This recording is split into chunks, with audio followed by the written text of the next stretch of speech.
Okay, just progressing on from what we found at Leadfoot, or what we appeared to have found. Paul commented that it felt like the back of the car tended to be steering a little bit by itself, as if something was moving or the chassis was twisting or something. So I've just I've got in there and added. You can see this is new. It's got no paint on it.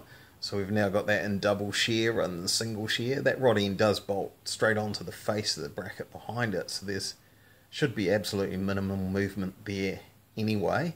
But obviously, if that's a tie rod end, comes through, goes onto your tyre. So if that moves 1/4 of a millimetre there, you get quite a lot out here at the tyre, and it will make the back of the car feel a little bit pondery.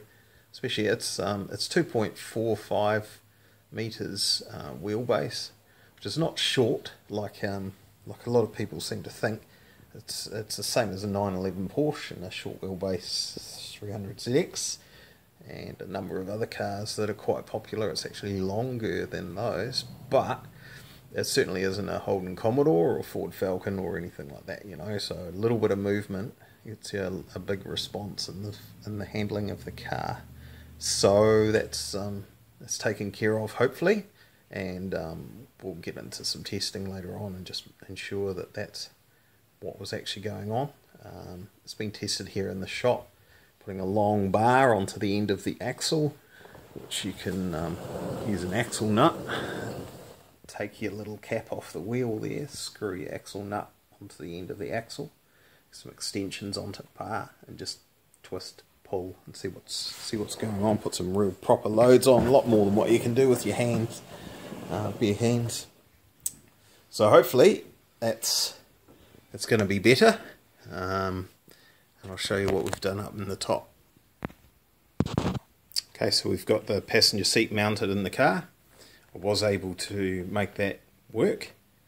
I was a bit concerned about raising up that transmission tunnel further up, and to get a two-piece drive shaft, and I didn't start down that path as early as I could have because I was concerned about the height of the seat.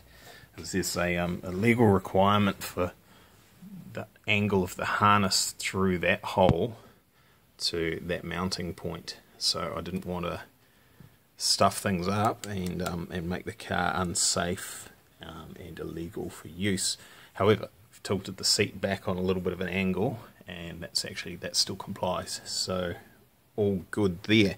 We've managed to do that by literally sticking that corner of the seat hard down on, it actually looks like it's lower but it's not, hard down onto the top of the transmission tunnel there.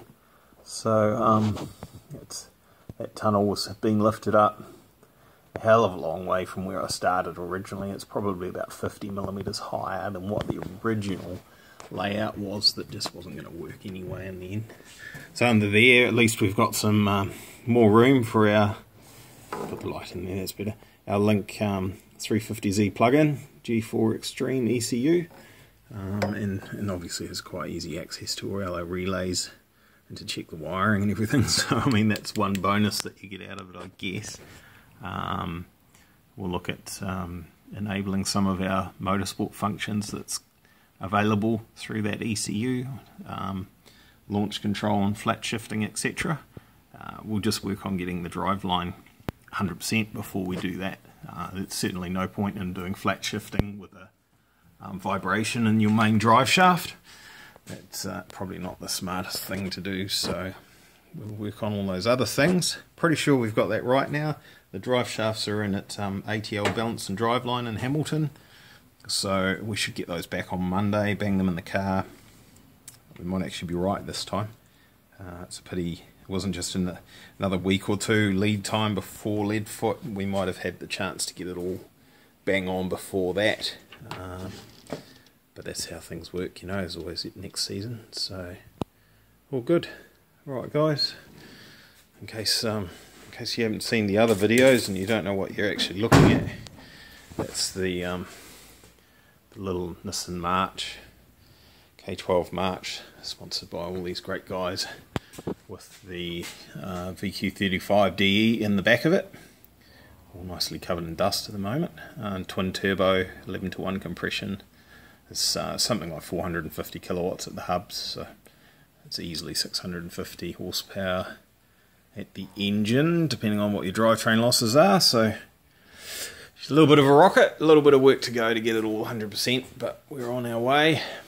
So yeah, like, subscribe and share, that would be great, and we can get some more updates on this little beast for everyone.